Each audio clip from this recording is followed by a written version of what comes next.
अम्मा बादु फ़ाऊज़ु बिल्लाहि मिनश शैतानिर रजीम बिस्मिल्लाहिर रहमानिर रहीम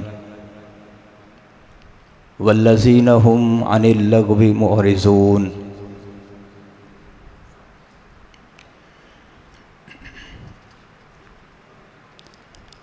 मादर इल्मी जामिया सलफ़िया फ़ैसलाबाद में अल्लाह की रज़ा के लिए तशरीफ़ लाने वाले तमाम हज़रात व ख़वातीन, हम मिलकर अल्लाह से दुआ करते हैं कि अल्लाह ताला दीन की मोहब्बत में हमारा ये मिल बैठना अपनी बारगाह में कबूल फ़रमाए और जो बातें हम करें सुने उन्हें सुनकर हमें अपनी इस्लाह की तौफ़ीक़ अता फ़रमाए। मेरे बाद बाबाए ख़िताबत ख़तीब पाकिस्तान हज़रत मौलाना हाफिज़ मोहम्मद इसहाक़ उकाड़वी हफ़िज़हुल्लाह ताला, उनका तफ़सीली ख़िताब होगा। आप उनकी गुफ्तगू फ़रमाएँगे इंशाअल्लाह अज़ीज़ और तादेर याद रखेंगे। उनकी आमद तक चंद गुजारिशात जो मैं अर्ज़ करने की नीयत से यहाँ पे बैठा हूँ। किसी भी कौम का मुस्तक़बिल उसके नौजवानों के हाथों में होता है। बाशऊर कौमें हमेशा अपने नौजवानों की तरबियत करती हैं और उन्हें इस अंदाज़ से तैयार करती हैं कि कल को जब वो उस कौम के ज़िम्मेदार बने तो कौम को तरक्की की तरफ लेकर जाएं। बतौर मुसलमान अगर हम देखें तो इस्लाम अपने मानने वालों को किसी भी मुल्क के रोशन मुस्तक़बिल के लिए जो नस्ल तैयार की जाती है उसकी तीन हवाले से तरबियत करता हमें नज़र आता है। अगर हम चाहते हैं कि हमारे नौजवान हमारे मुल्क का बेहतरीन सरमाया हों, अगर हम ये चाहते हैं कि ये नौजवान मुस्तक़बिल के बेहतरीन कायद हों, तो फिर तीन एतबार से उनकी तरबियत करना ज़रूरी। पहली चीज़ दीनी अक़दार के हवाले से अपनी नस्ल की ज़हन साजी करना कि हमारा दीन क्या है, दीन के जो अहकामात हैं वो क्या हैं, दीन किन कामों का हुक्म देता है, किन कामों से मना करता है, इस दीन की ख़ासियत क्या है, दीन की खूबियाँ क्या हैं। ये सारी चीज़ें अगर हम अपने आने वाली नस्ल को सिखा देते हैं, इसका ये मतलब है कि हमने नहायत संजीदगी और मतानत के साथ अपना मुस्तक़बिल अपने नौजवानों के हाथों में दिया है। इस वक्त जिस दौर से हम गुज़र रहे हैं उसमें दीनी अक़दार के हवाला से नौजवानों की आने वाली नस्ल की तरबियत का फुक़दान है और इस कमज़ोरी, इस कुताही, इस सुस्ती और इस गफलत के पीछे सबसे बड़ा रोल सोशल मीडिया का है। इस वक्त सोशल मीडिया के थ्रू हमारे नौजवानों के अंदर इल्हाद पैदा किया जा रहा है, दीन से बेजारी पैदा की जा रही है, अल्लाह ज़ुल जलाले वल इकराम के बारे में शुकूक व शुबहात फैलाए जा रहे हैं, कुरान मजीद की हक्कानियत पर सवाल उठाए जा रहे हैं और नबी मुकर्रम अलैहिस्सलातु वस्सलाम की हदीस की हुज्जियत पर लोग अंगुश दराजी हमें करते हुए नज़र आते हैं। अगर हमने संजीदगी के साथ इस मसले को न देखा, हर नौजवान के जेब में मोबाइल है, तो फिर जो हम तवक्को वाबस्ता किए बैठे हैं अपने नौजवान नस्ल से, वो उस तवक्कुआत पे पूरे नहीं उतर सकते। हम जिस तरह अपना और अपने बच्चों का मुस्तकबिल देखना चाहते हैं, जो ख्वाब हमने अपने ज़हनों में बुने हुए हैं कि हमारी आने वाली नस्ल इस तरह के मुल्क में, इस तरह के पाकिस्तान में ज़िंदगी बसर करेंगे, वो ख्वाब कभी शर्मिंदा ताबीर नहीं हो सकता।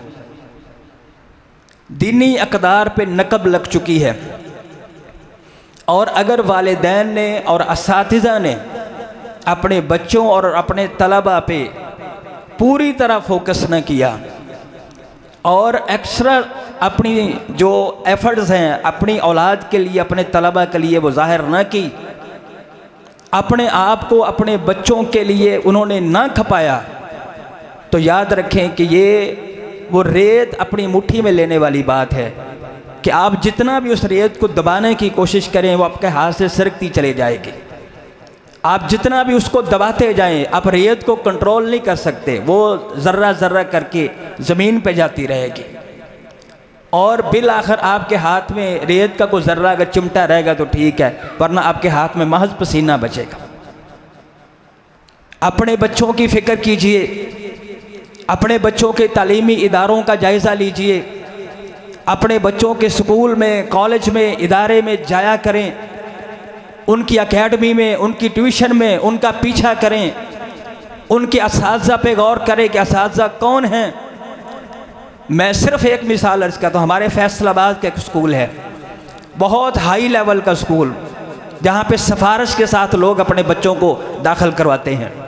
हज़ारों रुपया जिसकी माहाना फ़ीस है और लाखों रुपया एक सेशन में एक बच्चे पे अखराजात उड़ जाते हैं।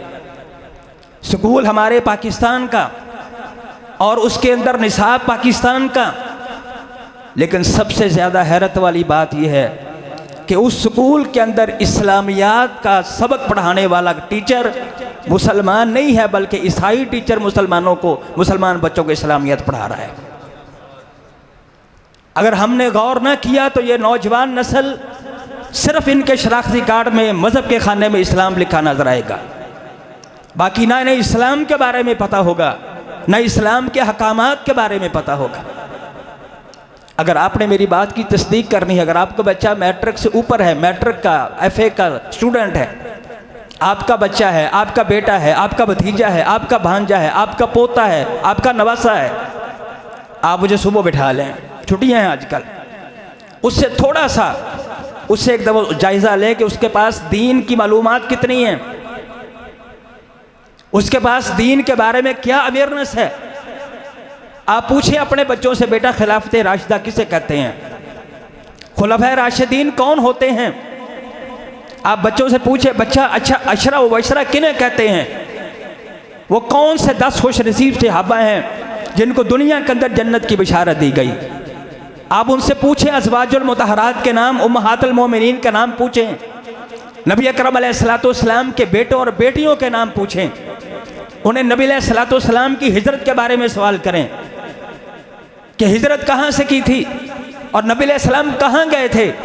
वल्लाह मैट्रिक का तालिब इल्म, मैट्रिक का तालिब इल्म, बाशऊर तालिब इल्म, उससे हमने पूछा, उसने कहा नबी अकरम अलैहिस्सलाम ने हिजरत की थी, लेकिन कहाँ से की थी ये पता नहीं है।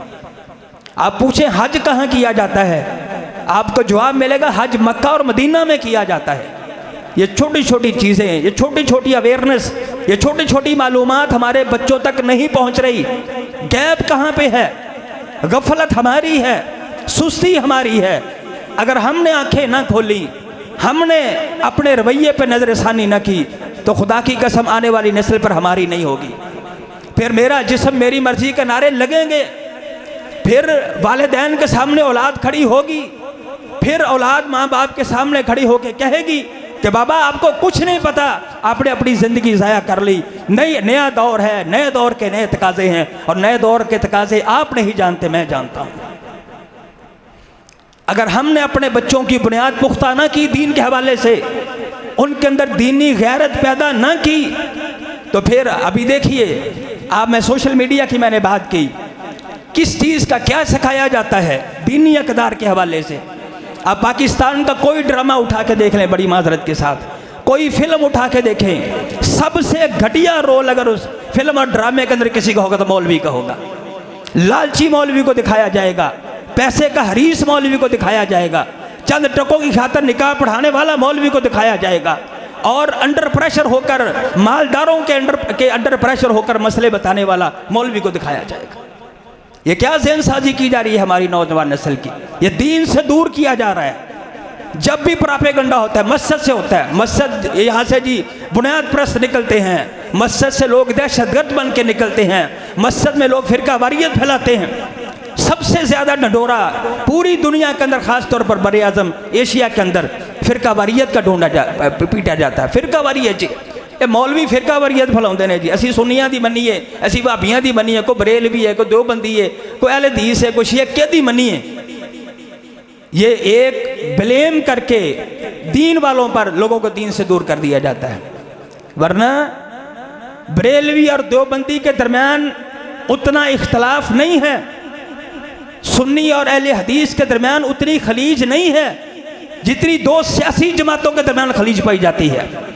कभी किसी ने सियासी फिरका वारियत की बात नहीं की, कभी किसी ने कहा कि नून लीग वाले इंतहा पसंद हैं, कभी किसी ने कहा कि पीटीआई वाले इंतहा पसंद हैं। वो सब शीरो शकर हो जाते हैं, उनकी एफर्ट को मुल्क के लिए शुमार किया जाता है, ये मुल्क की तरक्की की बातें करते हैं। और मौलवी ने जो हर साल हज़ारों की तादाद में नौजवानों को दीन की तालीम से उनको आरास्ता करके मुआशरे के अंदर जब दे रहे हैं, उनकी किसी खिदमत को भी खराज तहसीन पेश नहीं किया जाता। जब भी बात होती है मदारस के बारे में बात होती है, हाई लेवल पर मीटिंग्स होती हैं, ज़िली सतह से लेकर मुल्की सतह तक, और उसका उन्वान क्या है, मौजू क्या है? दीनी मदारस। दीनी मदारस को कंट्रोल किया जाए। दीनी मदारस इंतहा पसंदी की तालीम देते हैं, और जब तहकीक की जाती है निकलता कुछ नहीं है, शोशा छोड़ दिया जाता है मुआशरे के अंदर, ताकि आने वाली नस्ल के ज़हन में ये बात बैठ जाए कि ना मस्जिद अच्छी है, ना मदरसा अच्छा है, ना मौलवी अच्छा है। क्या हमारे घरों में जुमले नहीं चलते? हमने अपने कानों से नहीं सुने कि लोग कहते हो मौलवी बख्शेगा तो असी तो पहले जन्नत चुटर जाना है, मौलवी बख्शेगा तो असी जन्नत पहले चल जाना। इसका क्या मतलब है? मौलवी का रोल इतना घटिया नहीं है। मौलवी आम इंसानों की तरह इंसान होता है, उसके भी अंदर भी ख्वाहिशात हैं, वो भी खताओं का पुतला है, उससे भी गलती हो सकती है।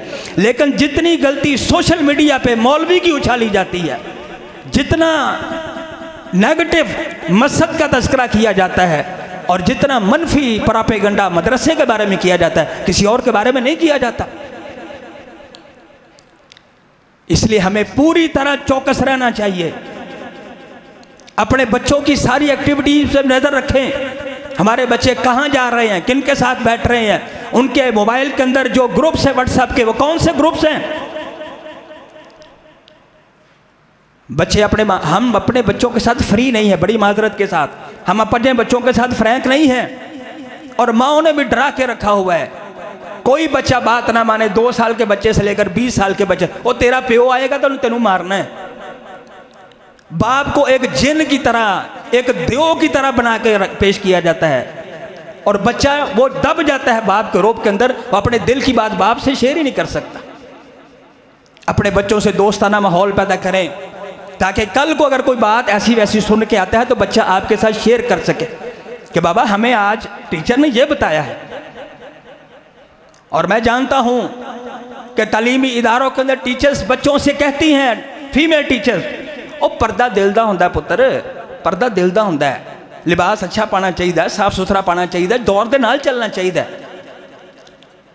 ये जहरीले जुमले छोटे छोटे दर हकीकत हमारी नस्ल को ये दीन से दूर कर रहे हैं। हमारी नस्ल, नतीजा क्या निकलेगा? नस्ल दीन से दूर हो जाएगी, उनको दीन का पता नहीं होगा। और आप कहेंगे शायद मैं हवा में तीर चला रहा हूं। अगले 5-10 साल के लिए, अगले 5-10 साल के लिए, ये मैंने कम कहा, जो लोग तैयार हो रहे हैं हमारी सियासी क़यादत के लिए, हमारी रहबरी के लिए, हमारी रहनुमाई के लिए, जिनके हाथ में ज़मामे इक़्तिदार आने वाली है, उनको दीन के बारे में बिल्कुल कोई अवेयरनेस नहीं है। हमने देखा है ना कि ज़लज़ला आया तो वज़ीर मोहतरम ने बयान दिया था कि मैं नाश्ता कर रहा था और मुझे ज़लज़ले की इत्तला दी गई, और ज़लज़ला आया था रमज़ान के महीने में। हमने 40 पारों वाली बातें भी सुनी हैं। और हमने कुल हु अल्लाह पे अटकते हुए लोगों को भी देखा है। इसलिए आंखें खोलिए, अपने बच्चों को दुनियावी इदारों में पढ़ाएं, बिल्कुल पढ़ाना चाहिए, लेकिन उनको पूरी तरह उन पर फोकस करना चाहिए कि वो बच्चे मुसलमानों के बच्चे बनकर रहें। ये पहली चीज़ है इस मुआशरे में जिस पे कदगन लगाई जा रही है कि हमारी दीनी अक़दार को हमारी नौजवान नस्ल से दूर किया जा रहा है।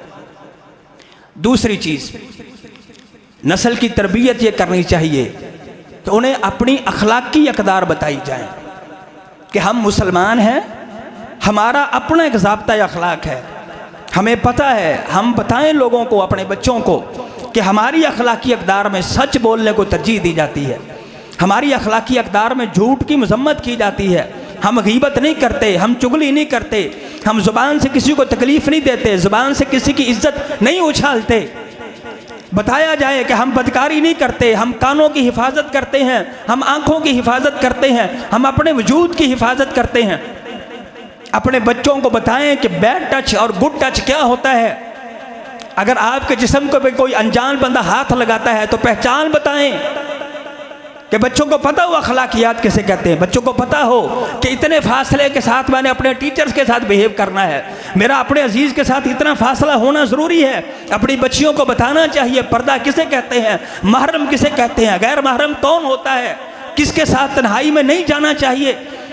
अखलाकी अक़दार सिखानी चाहिए कि औरत अकेली सफ़र ना करे, उसको अकेली सफ़र नहीं करना चाहिए, उसको किसी के साथ बातें नहीं करना चाहिए। गैर महरम के साथ बातें करने का पैरामीटर, एक पैमाना मुकर्रर किया इस्लाम ने, ज़ाब्ता अखलाक मुकर्रर किया है, उस ज़ाब्ते का पाबंद करना चाहिए। लेकिन इस वक्त हमारी अखलाकी अक़दार पर जितना हमला हो चुका है, खुदा की कसम हम उसका तसव्वुर नहीं कर सकते। ये चंद टके कमाने वाले टिकटॉकर्स और वीलॉग बनाने वाले अनपढ़ लोग अपने फैमिली को शो करते हैं, कोई अपनी बीवी को दिखा रहा है, कोई बच्चियों को दिखा रहा है, कोई बहनों को दिखा रहा है, और अखलाकियात का जनाजा ऐसे निकला कि शादी है, शादी का सारा इवेंट दिखाया जा रहा है। नहीं देखते सोशल मीडिया पे कि मेहंदी है, मेहंदी का इवेंट दिखाया जा रहा है, और फिर वो सारी चीज़ें, बच्चियाँ आ रही हैं, जा रही हैं बेपर्दा, उन्होंने चुस्त लिबास पहने, मुख्तसर लिबास पहने, और मर्दो जन का इख्तलात है, मखलूत है सारा सिस्टम। ये एक फीडबैक दिया जा रहा है, हमारे बच्चों को सिखाया जा रहा है कि मेहंदियाँ ऐसे होती हैं, और जब कोई नहीं करता उसे कहता है लो जी इन्हां ते फौतगी दा ते शादी का फर्क नहीं पता चलता, इन्हां दे घर फौतगी हुई है कि पहना घर शादी है।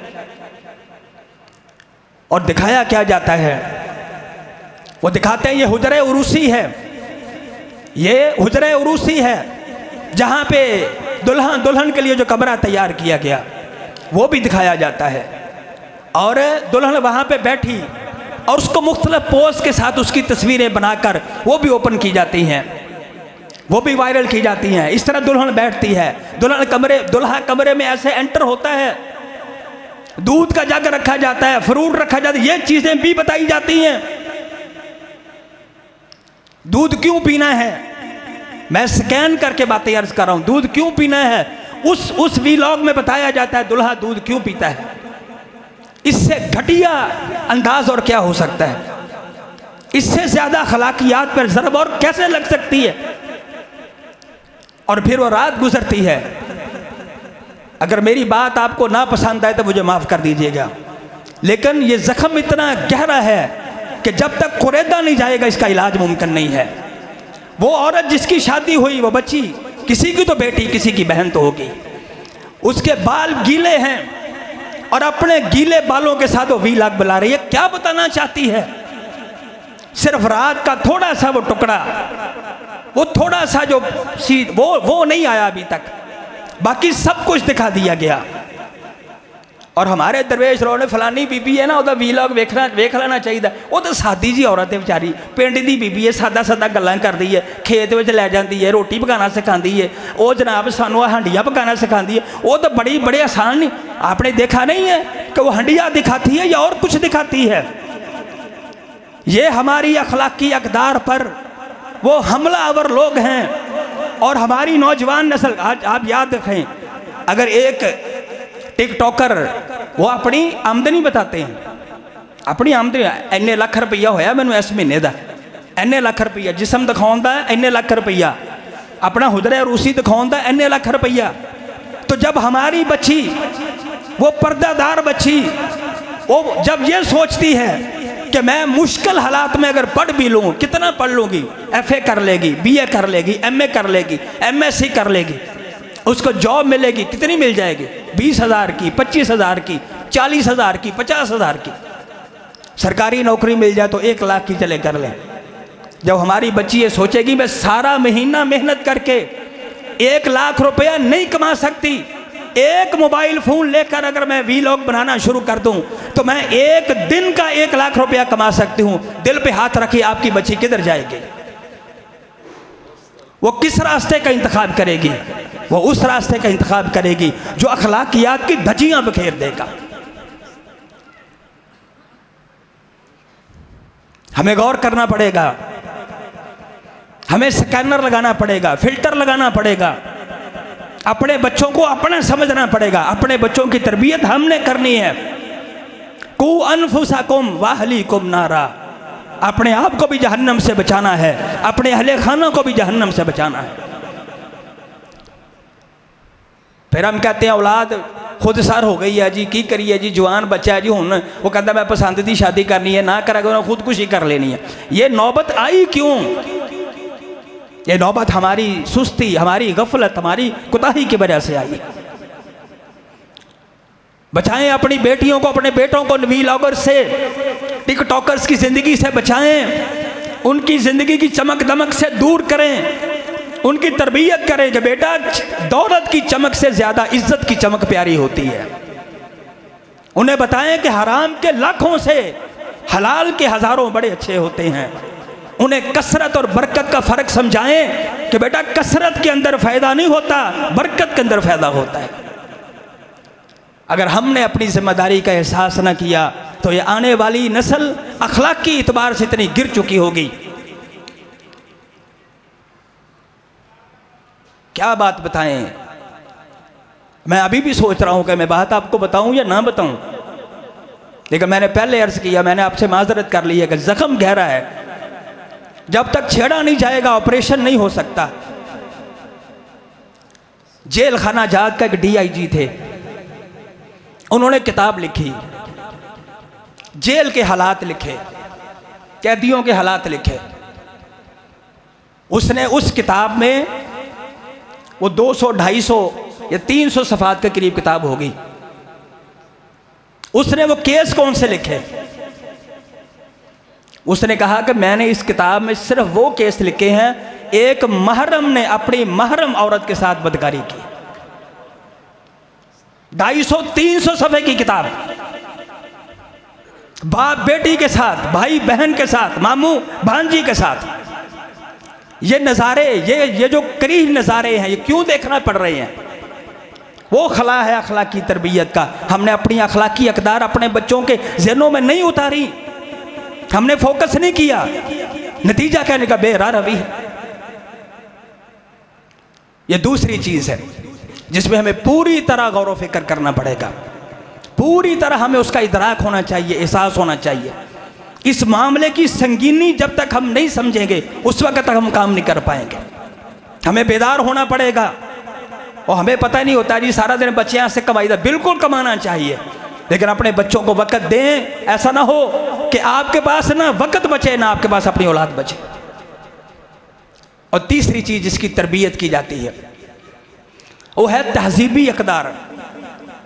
हमारी तहजीब है, हमारे इस्लाम का कल्चर है जो दीन ने हमें दिया है, एक ज़ाब्ता अखलाक है, एक निज़ाम ज़िंदगी है।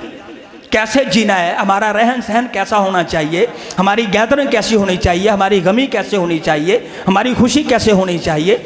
हमें खुशी को सेलिब्रेट करने का कहा गया है, अब खुशी मनाएं। हमें गम को जब देखा, गम की कैफियत है, उसके बारे में हिदायत मौजूद है। हमने घर में कैसे रहना है, हमने घर से बाहर कैसे रहना है, हमने सफ़र कैसे करना है, ये सारी चीज़ें, ये तहजीब है, कल्चर है हमारा। और इस तहजीब और कल्चर को हमें अपनी औलादों के ज़हनों में बताना चाहिए कि बेटा ये हमारी मशरकी रवायात हैं, ये हमारी तहजीब है, ये हमारा कल्चर है। लेकिन अब उस कल्चर को कैसे तबाह किया जाता है। आप टीवी शोज उठा के देखें तो सही, हमारे पाकिस्तान के जो फैमिली शोज हैं, पाकिस्तान के अवार्ड शोज को देख लें कि उनको देखकर सर शर्म से झुक जाता है कि ये वो लोग हैं जो अपनी तहजीब को पेश करते हैं।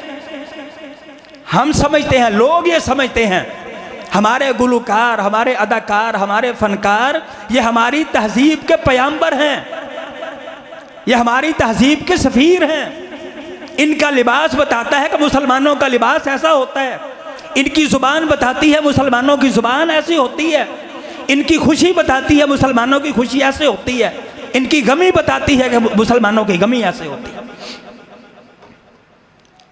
लेकिन आपने देखा नहीं पिछले दिनों, वो एक मौलवी साहब हैं, मौलवी तो नहीं है बेचारा, वो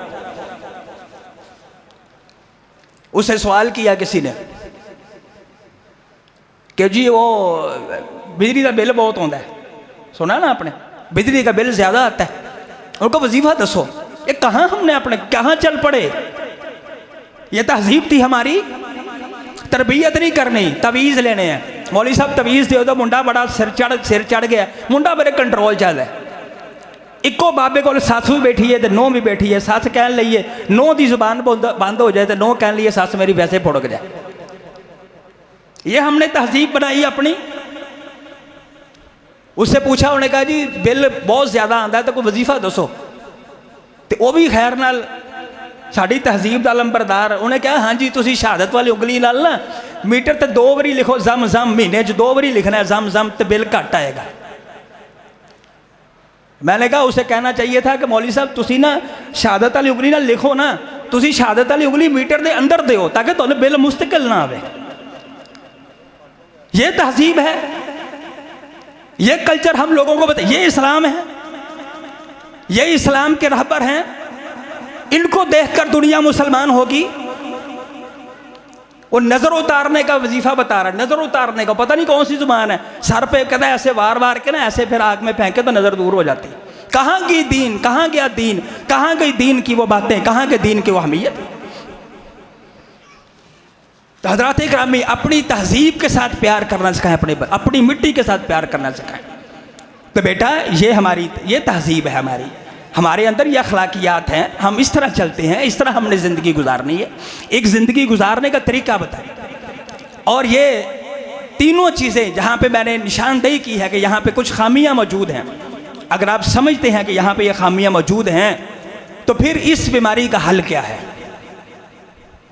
अगर हम दीनी अक़दार अपने बच्चों के ज़हनों में उतारना चाहते हैं, बच्चों को अखलाकियात हम सिखाना चाहते हैं, अपनी तहजीब के साथ, अपनी मिट्टी के साथ, अपने वतन के साथ, अपनी ज़ुबान के साथ, अपने लिबास के साथ, अगर हम उनकी मोहब्बत उनके दिलों में रासिख़ करना चाहते हैं तो हम क्या करें। हज़रात उसका पहला हल और बेहतरीन हल, 100% मुजर्रब हल, 100% मुजर्रब। आपका बेटा, आपका भाई, आपका भतीजा, आपका भांजा, कोई भी अजीज़ नौजवान जो सोशल मीडिया के स्कॉलर से जो मुतासर हो रहा है, अब फलाना बंदा गल तो बड़ी चंगी करता है ना जी, अब फलाना बंदा बड़िया मिठियां गल्लां करता है, अखलाक तो है ना बंदे का, भावें हदीस का इनकार ही सिखाता लेकिन बा अखलाक बंदा तो है ना। कहते हैं ना शकूक व शुबहात भी पैदा हो जाएं, सबसे ऑथेंटिक इलाज, मुजर्रब इलाज वो है रसूल अकरम अलैहिस्सलाम की पाक सीरत का मुताला करना। जो बंदा खुद समझे कि यार मैं बहुत सी बातें मैंने लोगों की सुन ली या मेरे दिल में, मेरे दिमाग के अंदर और चीज़ें चलना शुरू हो गई हैं, होता है ना कभी कभी इंसान शक पड़ जाता है, बातें सुन कर, अच्छा यार पता नहीं कौन सच्चा है यार, और बंदा भी गल्लां करता, वो भी गल्लां करता, ओदी दाढ़ी बड़ी सोहनी है, वो भी आ गल्लां करता है। तो जब इंसान के दिल में शक पड़ जाए दीन के बारे में, अखलाक से इंसान नीचे जाना शुरू हो जाए, नबी अलैहिस्सलाम की सीरत पाक का मुताला शुरू कर दे। नबी अकरम अलैहिस्सलाम की पाक सीरत की यह बरकत है कि अल्लाह ज़ुल वल इकराम इंसान के दिमाग से शकूक व शुबहात के सारे बादल दूर कर देते हैं। इंसान यकीन की पुख्तगी के साथ आ जाता है, वो जब खड़ा होता है उस दीन पर पूरी बसीरत के साथ खड़ा होता है, क्योंकि नबी अलैहिस्सलाम की पाक सीरत तो वो सीरत है लैलुहा कनहारिहा, अल्लाहु अकबर। नबी अलैहिस्सलाम की पाक सीरत जिसकी रातें लोगों के दिनों से भी ज़्यादा रोशन है। लोगों के तो दिन तारीख होते हैं, लोगों के दिनों का पता नहीं होता। मेरे महबूब की सीरत है, रातें भी रोशन है और दिन भी रोशन है। नबी अलैहिस्सलाम की सीरत की किताब घर ला कर रखें और हफ्ते में एक मरतबा आप जॉइंट फैमिली में रहते हैं, आपके बेटे हैं, आपकी बेटियां हैं, आपके भाई हैं, जॉइंट फैमिली सिस्टम है, हफ्ते में एक खाना इकट्ठा कर लें। जिस दिन छुट्टी हो, संडे को छुट्टी है, फ्राइडे को छुट्टी, जिस दिन छुट्टी है, सिर्फ घर के अफराद बैठ जाएं, औरतें भी बैठे हैं, मर्द भी बैठे हैं, बच्चे भी बैठे हैं, बच्चियां भी बैठे हैं। नबी पाक अलैहिस्सलाम की सीरत पाक की कोई किताब उसे उठाएं और उसका एक सफ़ा, एक वाक़या, सिर्फ एक सफ़ा, एक वाक़या, कोई एक अपने बच्चों को पढ़कर सुनाएं। फिर उन्हें उनसे सुने, बेटा आपने क्या पढ़ा, अभी हमने क्या सुना नबी पाक अलैहिस्सलाम की सीरत पर, कोई वाक़या बच्चों से सुने। अपनी बीवी से कहें आप रिपीट करो। घर में जवान बेटा है, बेटी उसको बेटा बताओ ज़रा, रिपीट करो। ये कोई इम्तिहान नहीं लेना, सबक नहीं सुना, लेकिन होगा क्या अगर हम हफ्ते में एक दफ़ा सिर्फ एक सबक नबी पाक अलैहिस्सलाम की सीरत का अपने बच्चों को पढ़ाएंगे। 365 दिन एक साल के होते हैं और जो बच्चा नबी अलैहिस्सलाम की सीरत के 365 वाक़यात सुन लेगा, खुदा की कसम दुनिया का कोई बंदा उस पर अपना भार नहीं कर सकेगा। उसका दीन भी महफूज हो जाएगा, उसका अखलाक भी महफूज हो जाएगा और अपनी तहजीब के साथ प्यार करने वाला भी बनेगा। नबी अलैहिस्सलाम की सीरत का माहौल बनाए अपने घरों के अंदर और नबी अलैहिस्सलाम की सीरत को प्रैक्टिकली कुछ उनको करने की कोशिश करें। मैं एक दफ़ा लाहौर में एक बुज़ुर्ग थे, उनसे मुलाकात के लिए हाज़िर हुए। उनके वालिद नईम सिद्दीकी साहब थे, सीरत निगार भी हैं, बहुत बड़े सीरत निगार थे, बहुत बड़े मुसन्निफ़ थे। तो मैंने पूछा कि मैंने कहा आप अपने वालिद की कोई बात ऐसी बताएं कि जो आपको अभी तक याद हो और आप उसको थोड़ा सा मुनफरिद समझते हो। उसने कहा जी बात यह है कि हमारे वालिद साहब घर में दीन की बात किसी न किसी बहाने करते ज़रूर थे। कोई भी मजलिस हमारी, कोई भी हमारा इवेंट है, वो बड़े प्यार से लाइट से अंदाज में दीन की बात ज़रूर किया करते थे। अहलन व सहलन मरहबा। हमारे मेहमान खतीब पाकिस्तान बाबा खिताबत हज़रत मौलाना मोहम्मद इसहाक़ उकाड़वी साहब तशरीफ़ ला चुके। अल्लाह ताला इनको लंबी उम्र अता फ़रमाए, ईमान सेहत सलामती वाली उम्र अता फ़रमाए। हम उनको अहलन व सहलन मरहबा कहते हैं। उन्होंने कहा मेरे वालिद साहब का एक तरीका था। कहते हैं कि जब हम घर के अंदर दाखिल होते तो हमारे वालिद साहब ने एक स्टिकर बनाया होता था, मुख्तलिफ स्टिकर लेते थे, वो घर के दरवाजे के सामने लगाया था। उसके ऊपर लिखा था घर में दाखिल होने की दुआ। वाशरूम के बाहर 2 स्टिकर लगाए हैं, वाशरूम में जाने की दुआ, बाहर आने की दुआ। कहते हमारा डाइनिंग टेबल है, डाइनिंग टेबल पे दुआएं लिखी हुई हैं। खाना शुरू करने की दुआ, बिस्मिल्लाह भूल जाए तो क्या पढ़ना है, खाना खाने के बाद की दुआ। कहते हमारे बेडरूम थे, हर बेडरूम के ऊपर हमारे बेड के ऊपर एक स्टिकर लगा हुआ था, सोते वक्त ये अज़कार करने, सोने के अज़कार लिखे होते थे। कहते थे हम भूल भी जाते, ना ज़हन में होता, हमें वो स्टिकर देखकर याद आ जाता, हम वो दुआएं पढ़ लेते थे। तो अपने घर को नबी पाक अलैहिस्सलाम की पाक सीरत से रोशन करें। हमारे घर के अंदर दीन आएगा, हमारे बच्चों के अंदर दीन आएगा। वो चाहे अंग्रेज़ी कॉलेज में पढ़ें, चाहे वो इंग्लिश कॉलेज, वो उर्दू कॉलेज में पढ़ें, स्कूल में पढ़ें, जहाँ भी पढ़ें, जो भी पढ़ के आएँ, जो भी सीख के आएंगे, जो भी सिखा के आएंगे, जब घर में आएंगे और नबी अलैहिस्सलाम की सीरत की छाँव में जब अपनी ज़िंदगी बसर करेंगे तो अल्लाह ज़ुल जलाल उन्हें दीनी अक़दार अता फरमा देंगे। नबी पाक अलैहिस्सलाम की सीरत का मुताला शुरू कर दें और पूरी संजीदगी के साथ करें। और दूसरा इसका हल ये है, दूसरा हल इन तीनों बीमारियों का वो हल है अहले इल्म के साथ मोहब्बत करना। जो फैज़ जिंदा अहले इल्म के पास से मिलता है वो चीज़ें कभी कभी इंसान को किताबों से भी नहीं मिलती। एक और बात अर्ज़ करता हूँ, अपने तौर पर मुताला करके पढ़ने से बेहतर है बंदा किसी अहले इल्म के कदमों में आकर बैठ जाए। अपने तौर पर पढ़ा हुआ इंसान को फ़ायदा नहीं देता, लेकिन किसी अहले इल्म के पास बैठा हुआ अगर कोई चीज़ उससे सीखेगा वो इंसान को फ़ायदा देगी।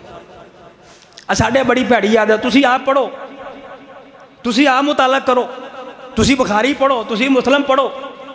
वो जब पढ़ते हैं फिर अल्लाह जी मिर्ज़ा बंदे ले गया। भाई किसने कहा खुद पढ़ो भाई? उलमा किस लिए हैं? लोगों को किताबों की बजाय उलमा के कदमों में भेजें, उलमा की खिदमत पे लगाएं। वो बंदा बच्चा आपका जब आलिम के पास आएगा उसको अपने मसले का हल मिलेगा, वो कभी उस आलम की इंसल्ट करेगा? वो आलम की इज्जत करेगा। उसके दिल में मोहब्बत पैदा होगी कि ये दीन वाले लोग, मैं तो कुछ और बातें सुनता था, इनके पास बैठे तो यार जन्नत की खुशबू आती है। तो अपने बच्चों को अहले इल्म के साथ मुंसलिक रहने की तरबियत करें, उलमा की कदर बताएं, उनको लेकर जाएं उलमा की मजलिस में, उनके वाज सुनाएं, उनके दुरूद सुनाएं कि जो बरकत अल्लाह ज़ुल जलाल वल इकराम ने उलमा की ज़ुबान में रखी है, जो तासीर अहले इल्म की ज़ुबान में होती है, वो तासीर इंसान के दिल को बदल के रख देती है। उलमा जब इबादत कर रहे हो तो दिखाना चाहिए, देखकर बच्चा सीखता है, नौजवान सीखेगा कि जो हमारे दीन का रहबर है, जो मिंबर पे खड़े होकर हमें दीन की बात बताता है, वो दीन पे अमल भी कर रहा है। हमेशा नेगेटिव नहीं बताना चाहिए, मौलवी इंज होंदे ने तो मौलवी इंज होंदे ने। मौलवी दुनिया की कीमती तरीन इंसान है, कीमती तरीन मखलूक है। ये नबियों के वारिस हैं, अंबिया के इल्म की वरासत अहले इल्म के पास। तो जब आपका बच्चा इल्म वालों के पास आएगा, इसका क्या मतलब है? वो नबियों की वरासत हासिल कर रहा है।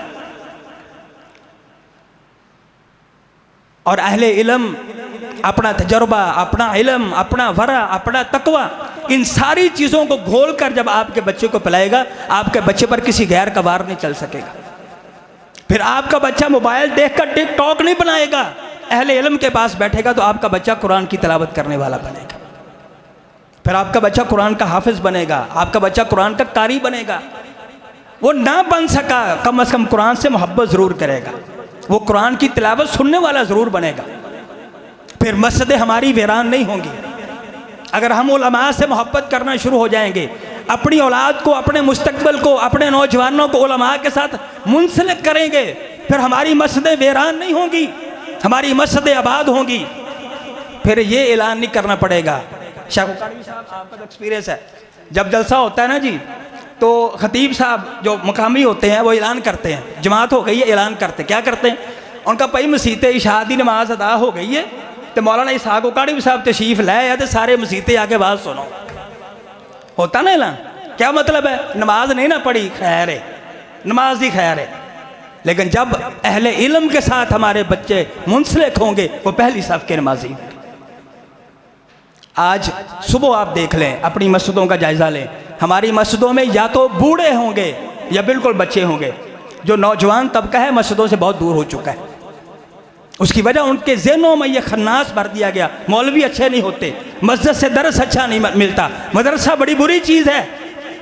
तो जब हम अहले इल्म के साथ मुंसलिक करेंगे, ये शुकूक व शुबहात की फ़िज़ा छटेगी और उनके दिल के अंदर उलमा की मोहब्बत पैदा होगी। उलमा की मोहब्बत पैदा होगी तो इल्म की मोहब्बत पैदा होगी, इल्म की मोहब्बत पैदा होगी तो दीन की मोहब्बत पैदा होगी, और जब दीन की मोहब्बत पैदा होगी तो दुनिया का कोई भी शख्स ना उनके दीन पर वार कर सकेगा, ना उनके अखलाक पर वार कर सकेगा, ना उनकी तहज़ीब पर वार कर सकेगा। अल्लाह ज़ुल जलाल वल इकराम हमें अपनी ज़िम्मेदारियों का एहसास करने की तौफ़ीक़ अता फ़रमाए। व आखिरु दावाना अनिल हम्दुलिल्लाहि रब्बिल आलमीन। जवानों को मेरी आहे सहर दे, फिर इन शाही बच्चों को बालो पर दे। खुदाया आरज़ू मेरी यही है, मेरा नूरे बसीरत आम कर दे। माशाअल्लाह बड़ी उम्दगी के साथ नौजवानों को और नौजवान नस्ल की तरबियत के हवाला से गुफ्तगू कर रहे थे। वाक़या ही हमारी नौजवान नस्ल बेरहरवी का शिकार है और कहते हैं कि अभी तो 4 दिन जवानी के, मस्तानी के, ज़िंदगी गुजारने के, घूमने के, फिरने के, जज्बात से खेलने के, बाद में फिर देखा जाएगा क्या होगा। अभी से अगर हमने अपनी नौजवान नस्ल की तरबियत न की तो बाद में हाथ मलते रह जाएंगे। वो किसी ने कहा था कि प्यास लगी थी गज़ब की मगर पानी में जहर था, पीते तो भी मर जाते, ना पीते तो भी मर जाते। बस यही ज़िंदगी है कि मसले हल न हुए, न नींद पूरी हुई, न ख्वाब मुकम्मल हुए। वक़्त ने कहा काश थोड़ा और सब्र होता, सब्र ने कहा काश थोड़ा और वक़्त होता। हुनर सड़कों पे तमाशा करता है और किस्मत महल्लों में राज करती है। सुबह सुबह उठना पड़ता है ज़िंदगी कमाने के लिए, सुबह सुबह उठना पड़ता है ज़िंदगी कमाने के लिए। साहिब आराम कमाने निकलता हूँ आराम छोड़कर, दौलत की भूख ऐसी लगी कमाने निकल गए, दौलत मिली तो हाथ से रिश्ते निकल गए। बच्चों में रहने की फुर्सत न मिली, बच्चों में रहने की फुर्सत न मिली, फुर्सत मिली तो बच्चे हाथ से निकल गए। भाइयों, ये प्रोग्राम, ये वाज़, ये नसीहतें, ये दुरूस, ये खुताबात, ये इसलिए होते हैं कि हम इस पे अमल करें। अगर अमल ना हो, अमल से ज़िंदगी बनती है जन्नत भी जहन्नुम भी। ये खाकी अपनी फितरत में न नूरी है न नारी है। अगर अमल नहीं है तो कोई फ़ायदा नहीं, बैठने का, सुनने का, सुनाने का और पूरी पूरी रात जो है वो लगाने का कोई फ़ायदा नहीं होगा। बल्कि एक हदीस में आपको सुनाता हूँ, सही मुस्लिम की रिवायत, अल्लाह के रसूल अलैहिस्सलातु वस्सलाम फरमाते हैं कि मन सल्ला इत्नतै अशरता रकअतन फ़ी यौमिन व लैलतिन बनल्लाहु लहू बिहिन्न बैतुन फ़िल जन्नह। अल्लाह के रसूल अलैहिस्सलातु वस्सलाम ने फरमाया कि जो बंदा एक दिन और रात में यानी 24 घंटों में 12 नवाफिल अदा कर ले, अल्लाह ताला उस बंदे का घर जन्नत में बना देते हैं। जन्नत में कौन कौन जाना चाहता है? अल्लाह ताला हम सबको जन्नत का मेहमान बनाए। जो बात मैं बताना चाहता हूँ, इस हदीस पे अमल देखिए कैसा अमल है। हम हदीसें सुनते हैं, खुतबात सुनते हैं, बड़ी बड़ी वाज़ हमने सुनी। एक हदीस हज़रत उम्मे हबीबा रज़ी अल्लाह ताला अन्हा इस हदीस को बयान करने वाली फरमाती हैं, जब से मैंने अल्लाह के पैगम्बर अलैहिस्सलातु वस्सलाम से इस हदीस को सुना तो आखिरी वक़्त तक मैंने ज़िंदगी में कभी 12 नवाफल नहीं छोड़े। और इनके आगे शागिर्द अंबसा बिन अबी सुफियान फरमाते हैं कि जब से मैंने उम्मे हबीबा रज़ी अल्लाह ताला अन्हा से इस हदीस को सुना, मैंने आखिरी वक़्त तक 12 नवाफल को कभी नहीं छोड़ा। उनके आगे शागिर्द हज़रत अमर बिन औस फरमाते हैं, जब से मैंने अपने उस्ताद से इस हदीस को सुना, मैंने आज तक कभी 12 नवाफल को नहीं छोड़ा। उनके भी आगे शागिर्द नुमान बिन सालम कहते हैं, जब से मैंने अपने उस्ताद से यह हदीस को सुना, आज तक मैंने कभी 12 नवाफल को नहीं छोड़ा। एक हदीस, इस पर अमल देखिए कैसा है। सुनने के बाद, और हम सुनते हैं, एक कान से सुनी, दूसरी से निकाल दी, अभी सुनी, बाहर गए तो अपना पल्लू झाड़ दिया, दिमाग को, दिल को साफ कर दिया। तो ना मेरे भाइयों, ये जो आपको कीमती लम्हात हैं, आपको वाज़ किया जाता है, अहादीस सुनाई जा रही हैं, कुरान सुनाया जा रहा है, इन पे अमल कीजिए, इन पे अमल करने की कोशिश कीजिए। एक दुआ करना चाहता हूँ नौजवान नस्ल के हवाला से कि हमारी नौजवान नस्ल जो है वो हमारे हाथ से निकलती जा रही है। ज़माने के अंदाज बदल गए, नया राग है, साज बदल गए। शराबे कोहन फिर पिला साकिया, वही जाम गर्दश में ला साकिया। खिर्द को ग़ुलामी से आज़ाद कर, जवानों को पीरों का उस्ताद कर। तड़पने फड़कने की तौफीक दे, दिले मुर्तज़ा सोज़े सिद्दीक दे। जिगर से वही तीर फिर पार कर, तमन्ना को सीनों में बेदार कर। जवानों को सोज़े जिगर बख्श दे, जवानों को सोज़े जिगर बख्श दे। मेरा इश्क मेरी नज़र बख्श दे। अल्लाह ताला से दुआ है करबुल आलमीन हमें और हमारी नौजवान नस्ल को राह रास्त पे चलने की तौफीक अता फरमाए।